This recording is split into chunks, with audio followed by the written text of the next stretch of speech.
Il existe une vérité brutale que personne ne dit aux parents. Vous pouvez aimer vos enfants de tout votre cœur et être malgré tout traité comme un étranger gênant au sein de la famille que vous avez fondée.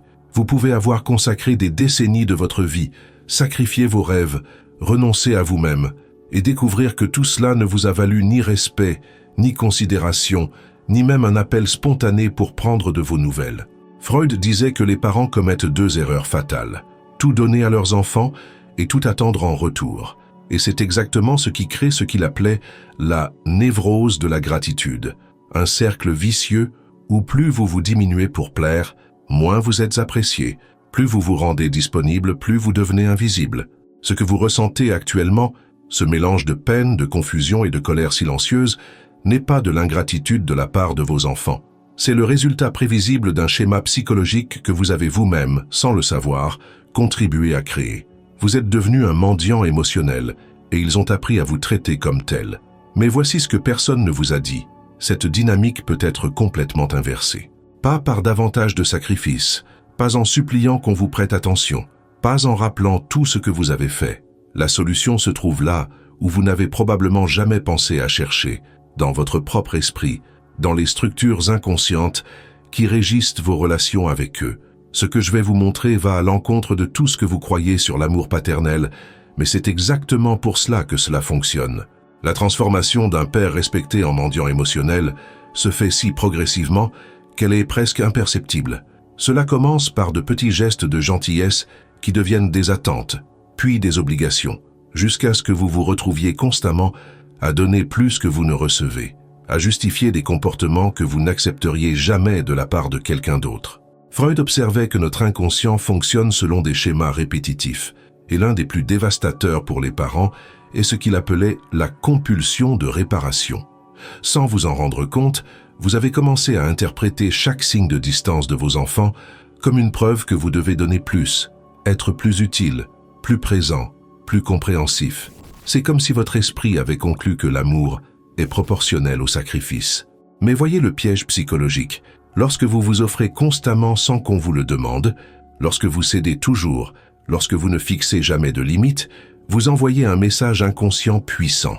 Vous dites que votre temps n'a pas de valeur, que vos sentiments sont secondaires, que votre présence est si courante qu'elle peut être considérée comme acquise. C'est comme la différence entre l'eau et le vin. L'eau est toujours disponible, donc nous l'apprécions rarement. Le vin est offert lors d'occasions spéciales, donc chaque gorgée a une signification. Vous êtes devenu l'eau dans la vie de vos enfants, essentiel mais invisible. Et quand quelque chose est invisible, il est facilement ignoré, facilement remplacé, facilement oublié. Pensez à la façon dont cela se manifeste au quotidien. Vous les appelez, mais ils vous appellent rarement. Vous vous souvenez de tous leurs anniversaires, mais ils oublient le vôtre. Vous leur posez des questions sur leur vie, mais ils ne vous en posent jamais sur la vôtre. Vous leur proposez constamment votre aide, mais quand ils ont besoin de quelque chose, ils sont toujours trop occupés. Vous ravalez vos mots quand ils sont grossiers, mais ils explosent pour tout ce que vous faites.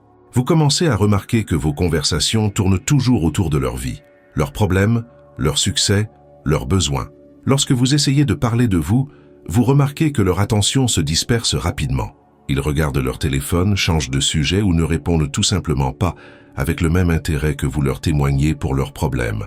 Et voici la partie la plus douloureuse. Plus vous vous comportez comme un mendiant émotionnel, plus vos enfants vous voient inconsciemment comme tel. Non par méchanceté, mais parce que l'esprit humain dévalorise automatiquement ce qui est toujours disponible sans effort. Ils ont appris qu'ils peuvent compter sur vous sans avoir à donner en retour, qu'ils peuvent vous maltraiter sans conséquence, que vous reviendrez toujours supplier pour quelques miettes d'attention. Freud a découvert que ce que nous faisons de manière compulsive révèle nos peurs les plus profondes. Et la peur qui se cache derrière le mendiant émotionnel est toujours la même. La terreur d'être abandonné, de ne pas être aimé, de découvrir que vous n'avez peut-être jamais été aussi important que vous le pensiez.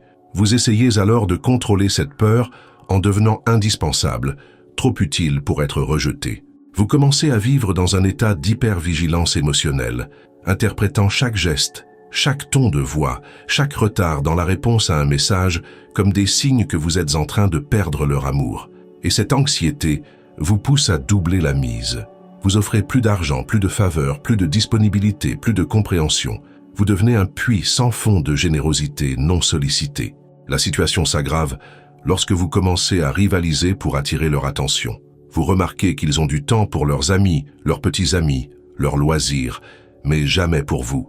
Vous essayez alors d'être plus intéressant, plus drôle, plus flexible que tous ces autres gens. Vous vous modelez en fonction de ce que vous pensez qu'ils veulent, perdant ainsi votre propre personnalité. Mais la cruelle vérité est que cette stratégie produit exactement le résultat que vous redoutez le plus. Lorsque vous n'avez pas de limites, vous n'inspirez pas le respect. Lorsque vous ne vous valorisez pas, vous apprenez aux autres à ne pas vous valoriser. Lorsque vous mendiez de l'affection, vous dévalorisez l'affection. Et lorsque vous essayez d'être tout pour tout le monde, vous finissez par n'être rien pour personne. Et quelque chose d'encore plus dévastateur se produit. Vous commencez à ressentir du ressentiment envers votre propre générosité. Chaque faveur que vous accordez s'accompagne d'une attente silencieuse de gratitude. Chaque sacrifice porte en lui l'espoir secret d'être reconnu. Vous donnez, mais pas de tout cœur. Vous donnez comme quelqu'un qui fait un investissement en espérant un retour. Vos enfants ressentent cette énergie exigeante, même lorsque vous ne dites rien. Ils ressentent le poids de vos attentes, la pression de votre besoin de validation. Et cela les dérange profondément, car cela transforme même les moments de proximité en obligations étouffantes. C'est comme si vous étiez devenu un commerçant émotionnel, offrant sans cesse des produits que personne n'a demandé, puis vous vous sentez offensé quand personne ne veut les acheter. Vous avez transformé l'amour en transaction, et maintenant vous êtes confus parce que la facture n'est jamais réglée.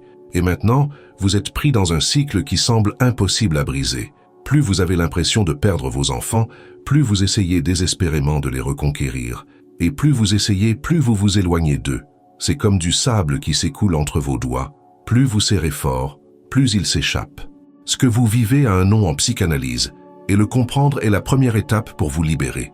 Freud a découvert que nous transférons inconsciemment aux personnes importantes de notre vie des sentiments et des schémas qui appartenaient à l'origine à d'autres relations. On parle généralement du transfert que les enfants font avec leurs parents. Mais il existe quelque chose d'encore plus dévastateur, le transfert inversé, lorsque les parents commencent à rechercher chez leurs enfants ce qu'ils n'ont jamais reçu. Peut-être n'avez-vous jamais été vraiment apprécié par vos propres parents. Peut-être avez-vous grandi en pensant que vous deviez mériter l'amour par vos performances, votre obéissance ou votre utilité. Aujourd'hui, des décennies plus tard, vous reproduisez ce schéma avec vos enfants, en essayant de gagner leur amour de la même manière que vous avez essayé de gagner l'amour que vous n'avez jamais reçu pleinement. C'est là que réside le danger. Sans vous en rendre compte, vous avez transformé vos enfants en parents que vous n'avez jamais eus. Vous cherchez en eux la validation, la reconnaissance, la gratitude qui vous ont manqué dans votre propre enfance. Mais les enfants ne sont pas là pour guérir les blessures émotionnelles de leurs parents. Cela n'a jamais été leur responsabilité. Pensez à la façon dont cela se manifeste. Vous vous sentez sincèrement heureux lorsqu'ils vous montrent de l'affection, mais dévasté lorsqu'ils sont distants. Vous interprétez chacun de leurs gestes comme un indicateur de votre propre valeur en tant que personne. S'ils vous appellent spontanément, vous vous sentez important. S'ils ne donnent pas de nouvelles pendant des semaines, vous vous sentez oublié, insignifiant, comme un fardeau dans leur vie. Freud nous a appris que lorsque nous projetons nos besoins non satisfaits sur les autres, nous créons des relations névrotiques. Vous avez commencé à mesurer votre valeur en tant que personne à l'aune de l'attention que vous accordent vos enfants. S'ils vous appellent, vous vous sentez aimé. S'ils prennent leur distance, vous vous sentez rejeté. S'ils vous témoignent de l'affection, vous vous sentez important. S'ils sont trop occupés pour vous rendre visite, vous vous sentez mis au rebut. Cette dynamique crée une dépendance émotionnelle dangereuse. Vous vivez alors sur des montagnes russes émotionnelles qui dépendent entièrement de l'humeur, de la disponibilité et de l'attitude de vos enfants. Quand ils sont bien avec vous, le monde semble coloré. Quand ils sont distants ou irritables, votre estime de soi s'effondre. Mais voyez la cruauté de cette dynamique. Vous avez mis entre leurs mains le pouvoir de déterminer votre état émotionnel. Sans le savoir, vous les avez transformés en juges de votre propre estime de soi. Et c'est une responsabilité qu'aucun enfant ne devrait porter, quel que soit son âge. C'est comme si vous aviez remis les clés de votre bonheur à des personnes qui ont leur propre vie à vivre, leurs propres problèmes à résoudre, leurs propres aspirations à poursuivre. Et vous vous demandez alors pourquoi ils semblent parfois gênés par ce poids, pourquoi ils s'éloignent parfois, pourquoi ils réagissent parfois avec irritation lorsque vous avez le plus besoin d'eux. Le transfert inversé se manifeste également dans la façon dont vous réagissez à leurs réussites et à leurs échecs. Quand ils réussissent, vous êtes fier non seulement d'eux, mais aussi de vous-même, comme si leur réussite validait votre compétence en tant que parent. Quand ils rencontrent des difficultés, vous ne vous inquiétez pas seulement, mais vous vous sentez personnellement responsable, comme si chacun de leurs problèmes était la preuve de votre échec. Cette fusion émotionnelle est étouffante pour toutes les personnes concernées. Vos enfants commencent à sentir qu'ils ne peuvent pas avoir leur propre vie sans que cela affecte directement votre bien-être émotionnel. Ils se rendent compte que leurs choix, leurs humeurs, voire leurs absences, ont un impact disproportionné sur vous. La vérité est qu'ils ressentent, même inconsciemment, la pression émotionnelle que vous exercez sur eux. Ils sentent qu'ils doivent gérer vos sentiments, veiller à votre bonheur, être responsables de votre bien-être émotionnel. Et cela est épuisant pour n'importe qui. Freud observait que les schémas inconscients sont les plus puissants car ils opèrent en dehors de notre conscience. Vous n'avez pas consciemment décidé de devenir émotionnellement dépendant de vos enfants. Vous avez simplement commencé à chercher en eux ce qui vous a toujours manqué, et vous êtes maintenant pris dans une dynamique qui fait du mal à tout le monde. Le plus tragique, c'est que ce transfert inversé vous empêche de voir vos enfants tels qu'ils sont réellement. Des personnes indépendantes, avec leurs propres besoins, leurs propres limites et leurs propres désirs. Au lieu de cela, vous les voyez à travers le prisme de vos propres besoins, en espérant qu'ils comblent des vides qui existent depuis des décennies. Quand un enfant ne répond pas rapidement à un appel, vous ne pensez pas « il doit être occupé par sa vie ». Vous pensez « il ne se soucie pas de moi ». Quand ils annulent un rendez-vous, vous ne tenez pas compte de leur situation. Vous personnalisez « je ne suis pas une priorité dans sa vie ». Cette distorsion de la perception a transformé vos enfants en symbole de l'amour que vous avez toujours recherché, plutôt qu'en personnes réelles avec des limites humaines normales. Et lorsque les symboles ne peuvent pas être parfaits tout le temps, la déception est dévastatrice. Mais reconnaître ce schéma est libérateur, car cela signifie que vous pouvez le changer, non pas en changeant vos enfants, en les convainquant d'être différents, mais en guérissant en vous-même cette blessure originelle que vous utilisez pour essayer de guérir. La dépendance affective des enfants se manifeste par des symptômes spécifiques que la plupart des parents ne reconnaissent jamais comme tels. Ce sont des comportements qui semblent normaux, voire vertueux, mais qui révèlent en réalité une structure psychologique profondément déséquilibrée. Le premier symptôme est la disponibilité compulsive. Vous êtes toujours prêt à aider, toujours disposé à résoudre les problèmes, toujours disponible quand ils ont besoin de vous. Mais observez le schéma. Vous annulez vos propres engagements pour vous occuper d'eux. Vous reportez vos projets, vous interrompez vos activités. Votre vie tourne autour de la possibilité de leur être utile, comme si votre existence n'avait de sens que lorsque vous êtes à leur service. Le deuxième symptôme est l'interprétation catastrophique du silence. Quand ils ne répondent pas rapidement à vos messages, votre esprit imagine des scénarios dramatiques. Vous ne pensez pas à des explications simples comme le travail, les embouteillages ou une vie trépidante. Vous tirez immédiatement des conclusions émotionnelles. Ils sont en colère contre vous. Ils s'éloignent. Ils ne se soucient plus de vous. Leur silence devient une torture psychologique pour vous. Le troisième symptôme est le besoin constant d'approbation. Vous ne pouvez pas prendre de décisions importantes concernant votre propre vie sans consulter ou prendre en compte leur opinion. Où vivre, comment dépenser votre argent, même avec qui sortir. Tout passe par le filtre de ce qu'ils vont penser, de ce qu'ils vont approuver. Vous avez délégué votre autonomie à des personnes qui devraient construire leur propre vie. Le quatrième symptôme est la comptabilité émotionnelle obsessionnelle.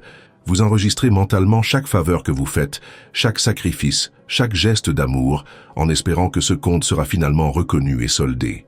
Vous offrez des cadeaux non pas pour le plaisir de donner, mais dans l'attente d'une gratitude.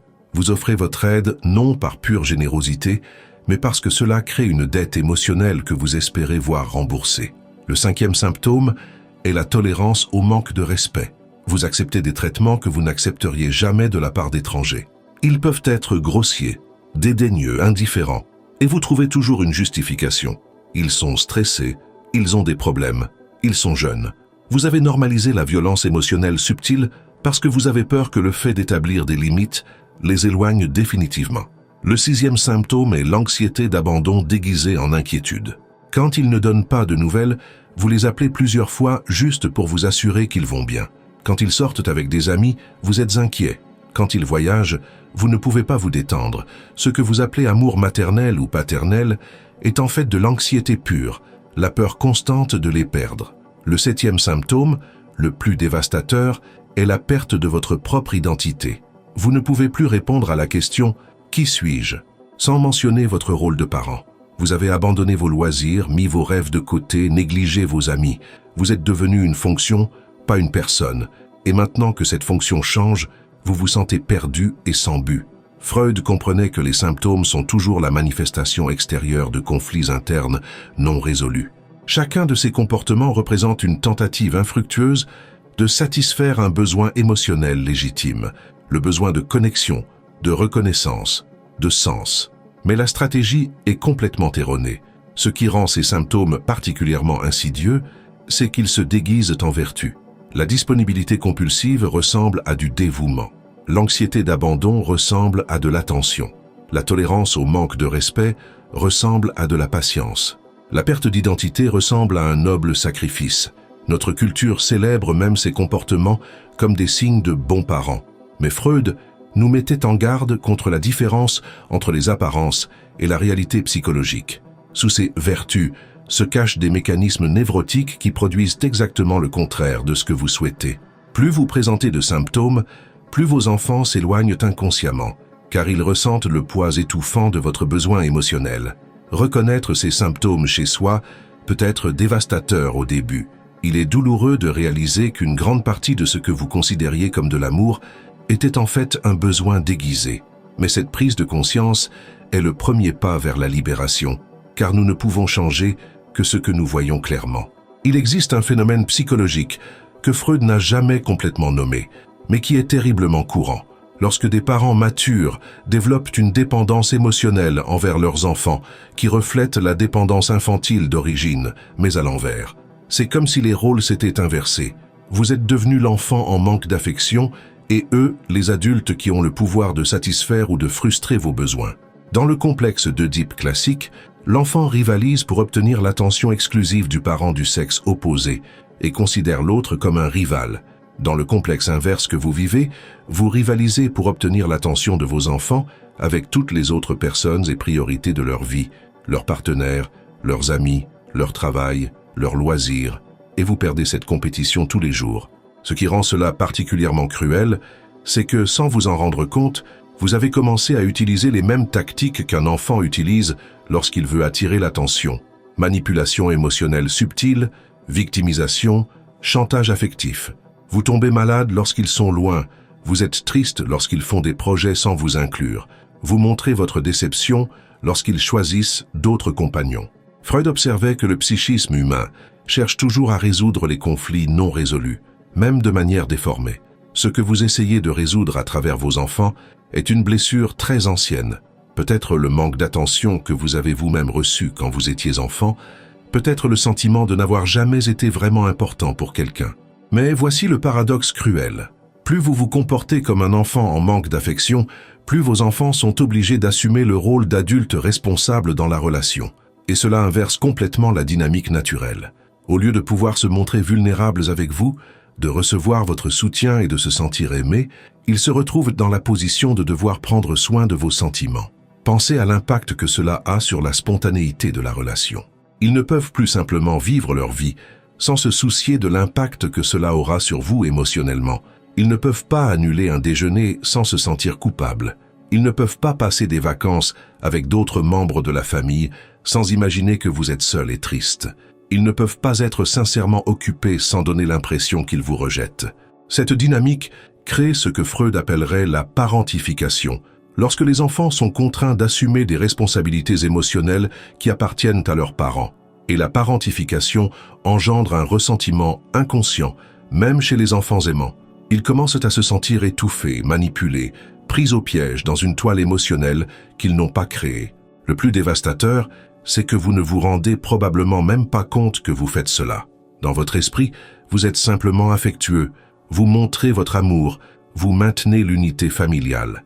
Mais le résultat concret est que vous avez transformé vos enfants en aidants émotionnels d'un adulte qui devrait être autonome. Si vous êtes arrivé jusqu'ici et que vous vous reconnaissez dans cette description, sachez qu'il existe une issue. Mais elle exige quelque chose que personne ne vous a peut-être jamais demandé auparavant. Le courage de grandir émotionnellement, même après 50, 60 ou 70 ans. La véritable maturité n'a pas d'âge. La première étape consiste à comprendre que vous pouvez briser ce cycle dès aujourd'hui, à cet instant précis. Vous n'avez pas besoin d'années de thérapie, vous n'avez pas besoin de grandes révélations. Vous avez juste besoin d'une décision. Cessez de chercher chez vos enfants ce que vous seul pouvez vous donner. Et si vous voulez vraiment transformer cette dynamique, si vous voulez cesser d'être un mendiant émotionnel et redevenir respecté et aimé pour qui vous êtes vraiment, j'ai préparé un document spécial qui vous montrera exactement comment y parvenir. Il s'agit d'un guide pratique, basé sur les concepts que nous explorons ici, mais avec des stratégies spécifiques pour chaque situation. Vous trouverez le lien dans la description de cette vidéo, car la vérité est la suivante. Vos enfants attendent de vous que vous soyez assez fort pour ne pas avoir besoin d'eux pour être heureux. Ils veulent vous aimer par choix, pas par obligation. Ils veulent sentir qu'ils peuvent compter sur vous, pas que vous comptez sur eux pour vous sentir valorisé. La libération de ce schéma commence lorsque vous cessez d'attendre qu'ils guérissent vos blessures et que vous assumez la responsabilité de les guérir vous-même. Et lorsque cela se produit, quelque chose de magique se produit. Ils recommencent à vous voir comme le père ou la mère qu'ils ont toujours voulu avoir, quelqu'un de fort, de fiable et d'émotionnellement indépendant. La sortie de la prison émotionnelle que vous avez construite autour de vos enfants a un nom en psychanalyse, la sublimation. Freud a découvert que lorsque nous redirigeons une énergie émotionnelle intense vers des activités constructives et épanouissantes, non seulement nous guérissons nos blessures, mais nous en ressortons plus forts et plus complets qu'auparavant. Sublimer ne signifie pas réprimer ou nier vos sentiments. Cela signifie canaliser toute cette énergie que vous gaspillez en anxiété, en manque et en attente frustrée pour reconstruire une vie qui vous appartient véritablement. C'est transformer la douleur en croissance, la dépendance en autonomie, le vide en un nouveau but. Le premier mouvement de la sublimation est radical et effrayant. Vous devez consciemment retirer à vos enfants la responsabilité de votre bonheur.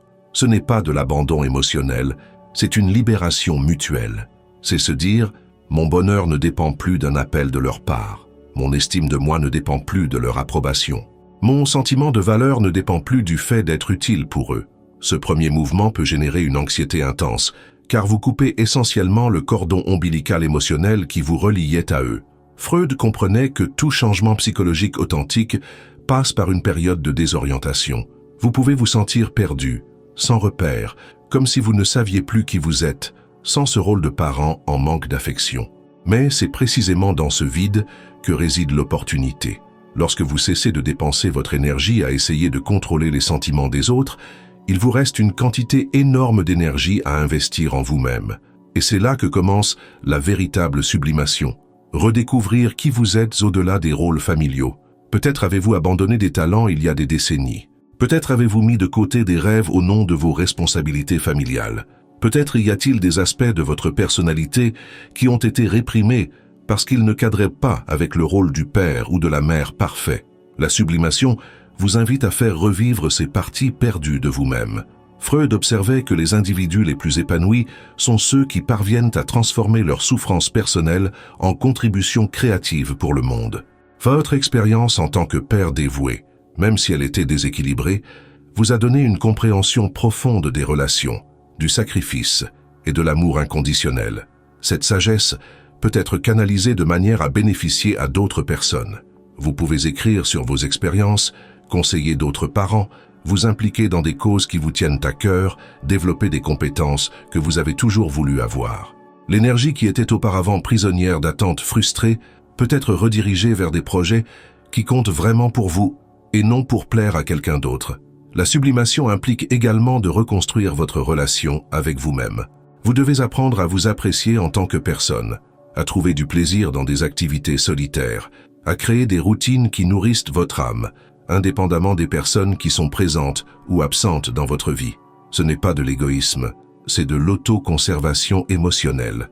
Lorsque vous commencez à vivre véritablement pour vous-même, quelque chose de fascinant se produit. Vous devenez plus intéressant pour les autres, y compris vos enfants. Les personnes épanouies exercent une attraction naturelle. Elles n'ont pas besoin de quémander de l'attention, car elles sont trop occupées à se construire une vie qui vaut la peine d'être vécue. Vos enfants commencent à réaliser que vous n'avez plus besoin d'eux pour vous sentir complet. Et cela, paradoxalement, les libère et leur permet de vous aimer plus sincèrement. Lorsque l'amour n'est pas une obligation, il devient un cadeau. Lorsque l'attention n'est pas exigée, elle devient spontanée. La sublimation guérit également la blessure initiale qui a créé toute cette dynamique dysfonctionnelle. En investissant en vous-même, en devenant la personne que vous avez toujours voulu être, vous vous accordez enfin la reconnaissance, l'attention et le soin que vous avez toujours recherché chez les autres. Vous devenez votre propre parent, dans le meilleur sens du terme. Ce processus ne se fait pas du jour au lendemain. Il nécessite une discipline émotionnelle, de la patience envers vous-même et surtout le courage d'affronter qui vous êtes vraiment lorsque tous les masques tombent. Mais lorsque la sublimation s'installe, vous découvrez quelque chose d'étonnant. La vie peut être encore plus riche et plus significative à maturité qu'elle ne l'était dans votre jeunesse. Car vous avez désormais la sagesse, l'expérience et pour la première fois depuis longtemps, la liberté émotionnelle de choisir consciemment comment vous voulez vivre les années qui vous restent. La transformation la plus profonde ne se produit pas lorsque vous criez, vous disputez ou confrontez vos enfants sur le fait qu'ils se sentent négligés, mais lorsque vous retirez silencieusement votre énergie émotionnelle du jeu auquel vous jouiez sans vous en rendre compte. C'est comme sortir d'une partie d'échecs où vous perdiez toujours parce que vous ne connaissiez pas les règles utilisées par votre adversaire. Freud comprenait que l'inconscient réagit davantage aux actions qu'aux mots. Vous pouvez répéter 1000 fois à quel point vous vous sentez méprisé, mais cela ne fera que confirmer votre position de victime. Vous devez plutôt communiquer par des changements de comportement subtils qui reprogramment toute la dynamique de la relation sans créer de conflit direct. La première limite inconsciente est temporelle. Vous cessez d'être toujours disponible. Pas de manière agressive, mais naturelle. Quand il vous appelle, vous êtes parfois sincèrement occupé par votre propre vie. Quand il vous demande des faveurs, vous avez parfois d'autres engagements. Quand ils veulent discuter, vous êtes parfois fatigué et vous leur proposez un autre moment. Vous devenez une personne réelle avec des limites réelles et non une extension émotionnelle d'eux-mêmes. La deuxième limite est émotionnelle. Vous cessez d'absorber leurs problèmes comme s'ils étaient les vôtres. Quand ils se plaignent de la vie, vous les écoutez avec empathie, mais vous n'assumez pas la responsabilité de résoudre leurs problèmes ou de vous sentir mal avec eux. Quand ils sont stressés, vous leur offrez votre soutien, mais vous ne laissez pas leur stress déterminer votre état émotionnel.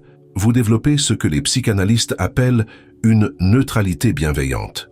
La troisième limite est énergétique. Vous redirigez votre attention vers votre propre existence. Au lieu de penser obsessionnellement à ce qu'ils font, avec qui ils sont, s'ils vont bien, vous investissez cette énergie mentale dans vos propres projets, vos relations et votre développement personnel. Votre esprit cesse de tourner autour d'eux comme une planète dépendante. Ce qui se passe lorsque vous établissez ces limites est presque magique. Vos enfants commencent à sentir, sans que vous ayez besoin de leur expliquer, que quelque chose a changé. Ils se rendent compte que vous n'êtes plus désespéré d'attirer leur attention, que vous ne mesurez plus votre valeur à travers leur comportement. Et cela éveille quelque chose de primitif dans l'inconscient humain, la curiosité. Freud a découvert que les gens n'apprécient que ce qu'ils peuvent perdre. Lorsque vous étiez toujours disponible, toujours dans le besoin, toujours en attente d'eux, vous faisiez partie du paysage émotionnel, présent, mais invisible. Maintenant que vous avez votre propre vie, vos propres limites, vos propres intérêts, vous redevenez une personne à part entière qu'ils peuvent choisir de connaître, plutôt que quelqu'un qu'ils sont obligés de gérer. Mais voici la partie la plus difficile de cette transformation. Vos enfants peuvent initialement réagir négativement à votre nouvelle attitude. Ils peuvent être confus, irrités, voire vous accuser d'être distant ou changé. Cela se produit parce que vous avez modifié les règles d'un jeu auquel ils ne savaient même pas qu'ils jouaient. Leur inconscient était habitué à votre prévisibilité émotionnelle. Ils savaient qu'ils trouveraient toujours un père ou une mère disponible, compréhensif, prêt à absorber leurs frustrations et à valider leurs choix. Ils doivent désormais interagir avec une personne à part entière, avec ses propres besoins et limites, et cela demande un ajustement. Il est essentiel que vous n'interprétiez pas cette résistance initiale comme une preuve que vous faites quelque chose de mal. Freud nous a enseigné que tout changement véritable génère de l'anxiété, tant chez celui qui change que chez ceux qui vivent avec le changement. La tendance naturelle sera de revenir aux anciens schémas pour réduire le malaise, mais c'est exactement le piège que vous devez éviter. Maintenir des limites inconscientes exige une discipline émotionnelle de fer.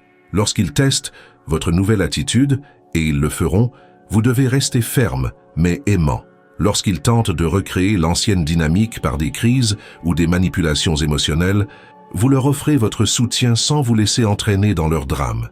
Peu à peu, quelque chose d'extraordinaire commence à émerger. Ils cessent de vous voir comme une extension d'eux-mêmes et commencent à vous percevoir comme une personne distincte, intéressante et digne de respect. La relation se réorganise autour d'un choix mutuel et non d'une obligation émotionnelle. Et vous découvrez quelque chose qui peut vous surprendre.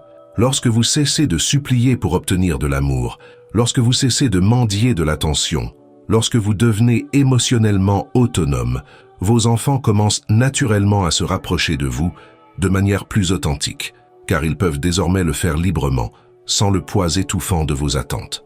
Il y a un moment dans le parcours de libération du mendiant émotionnel qui est presque spirituel, lorsque vous comprenez enfin que vous n'avez jamais eu besoin de supplier pour obtenir l'amour qui vous a toujours appartenu. Non pas parce que vous êtes père ou mère, non pas parce que vous avez tant sacrifié, mais simplement parce que vous êtes un être humain digne de respect et de considération. Freud croyait que la véritable guérison psychologique se produit lorsque nous intégrons les parties fragmentées de nous-mêmes. Pendant des années, vous avez fragmenté votre identité. Une partie de vous était le pourvoyeur, une partie était le soignant, une partie était l'être disponible inconditionnel, mais vous aviez perdu la partie la plus essentielle, la personne entière qui existait avant tous ces rôles et qui continuera d'exister après eux. Lorsque vous renouez avec cette personne entière, ce que nous pouvons appeler l'autorité naturelle émerge.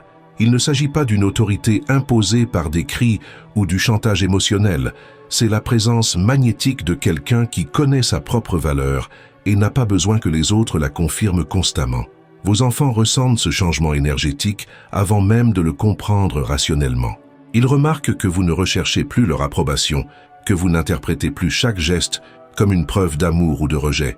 Vous existez simplement, pleinement et entièrement, disponible pour une connexion authentique lorsqu'elle se présente naturellement. Cette autorité naturelle crée quelque chose que la dépendance émotionnelle n'a jamais réussi à obtenir, le respect spontané. Lorsque vous cessez d'exiger de la considération, celle-ci commence à couler naturellement. Lorsque vous cessez de quémander de l'attention, celle-ci devient un cadeau qu'ils veulent vous offrir. Lorsque vous cessez de vous rabaisser pour plaire, ils redécouvrent pourquoi ils vous ont toujours admiré. Le plus beau dans cette transformation, c'est qu'elle libère toutes les personnes impliquées. Vos enfants n'ont plus à porter le poids de votre bonheur émotionnel. Ils peuvent mener une vie épanouie sans culpabilité. Ils peuvent prendre des décisions sans se demander constamment comment cela affectera votre humeur. Et paradoxalement, cette liberté les rapproche de vous, car ils peuvent désormais choisir votre compagnie plutôt que de la ressentir comme une obligation. Vous vous libérez également d'une prison que vous aviez construite sans vous en rendre compte. Vous n'avez plus besoin de vivre dans l'angoisse constante de ce qu'ils pensent, ressentent ou font. Vous pouvez investir votre énergie émotionnelle dans des projets qui vous tiennent vraiment à cœur, des relations qui nourrissent votre âme, des expériences qui élargissent votre horizon. Freud nous a enseigné que la véritable maturité psychologique survient lorsque nous parvenons à aimer sans posséder, à prendre soin sans contrôler, à être présent sans envahir. C'est exactement ce que vous gagnez lorsque vous émergez de la dépendance affective, la capacité d'aimer vos enfants de manière pure, sans attente névrotique, sans besoin déguisé en affection. Et voici la plus grande révélation. Lorsque vous cessez enfin de chercher chez vos enfants ce que vous seul pouvez vous donner, vous découvrez que vous avez toujours eu en vous la capacité de vous sentir aimé, valorisé et important. La source de tout ce que vous cherchiez était en vous, attendant d'être découverte. C'est cela la véritable liberté. Savoir que votre bonheur ne dépend pas des appels qui arrivent ou n'arrivent pas, des visites qui ont lieu ou n'ont pas lieu, de la reconnaissance qui vient ou ne vient pas. Vous portez en vous tout ce dont vous avez besoin pour vivre avec dignité, détermination et joie. Lorsque cette prise de conscience s'installe complètement, quelque chose de magique se produit dans vos relations familiales. Vos enfants vous voient à nouveau comme ils vous voyaient quand ils étaient petits, quelqu'un de fort, de fiable, de protecteur, non pas parce que vous prenez soin d'eux, mais parce que vous prenez bien soin de vous-même. Le cheminement qui consiste à sortir de la condition d'émotionnel mendiant pour redécouvrir votre autorité naturelle n'est pas facile, mais il est possible. Il commence par une décision simple que vous pouvez prendre dès maintenant. Cessez de chercher à l'extérieur ce qui a toujours été en vous. N'oubliez pas, vivre en pleine conscience est un choix. Éveillez votre esprit, affrontez vos désirs et éclairez votre ombre. Comptez sur moi pour vous accompagner dans cette aventure et continuez à suivre les prochaines vidéos de la chaîne. Et maintenant, j'aimerais savoir, à quel moment avez-vous réalisé que vous mendiez de l'amour au lieu de simplement le mériter? Partagez votre réflexion dans les commentaires. Votre expérience pourrait éclairer le chemin d'autres parents qui vivent la même douleur.